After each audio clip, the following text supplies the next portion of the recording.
حویلی quota Azad Kashmir میں پاکستان مسلم league نون کا power show, ہزاروں کارکنان کی شرکت، مرکزی اور ضلعی قیادت نے عوامی طاقت کا مظاہرہ کیا۔ ضلع حویلی کوٹا کے کالج گراؤنڈ میں پاکستان مسلم لیگ نون کی جانب سے ایک عظیم الشان جلسہ عام منعقد کیا گیا، جس کی صدارت ضلع صدر سید عابد حسین شاہ بخاری نے کی، جبکہ سابق وزیر اعظم آزاد کشمیر راجہ محمد فاروق حیدر خان مہمان خصوصی تھے۔ جلسے میں مسلم لیگ نون آزاد کشمیر کے صدر شاہ غلام قادر، سابق وزراء طارق فاروق، مشتاق منہاس، نورین عارف، جمیلہ خاتون اور دیگر شخصیات نے شرکت کی۔ جلسے میں مقررین نے سابق سینئر وزیر چودھری محمد عزیز مرحوم کو زبردست خراج عقیدت پیش کیا اور کہا کہ عوام نے ثابت کر دیا ہے کہ وہ ان کے جانشین چودھری محسن عزیز کے ساتھ کھڑے ہیں۔ سابق وزیر اعظم اور وزراء نے کہا کہ چودھری محمد عزیز مرحوم ایک بہادر آواز تھے جنہوں نے ہمیشہ تعمیر و ترقی کی بات کی۔ چودھری محمد عزیز کا وہاں پر خون گرا،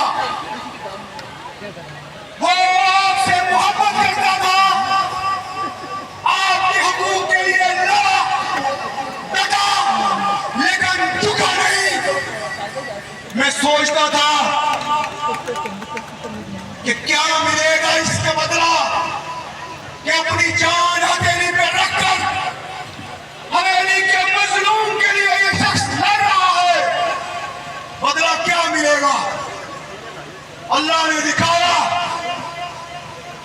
اللہ نے دکھایا کہ اس کا بیٹا محسن جب میدان میں آیا تو حویلی کے وفاداروں نے، حویلی کے غیرت مندوں نے اس کو ہاتھ تھام لیا اور اس کی پیٹھ کے پیچھے کھڑے ہو گئے۔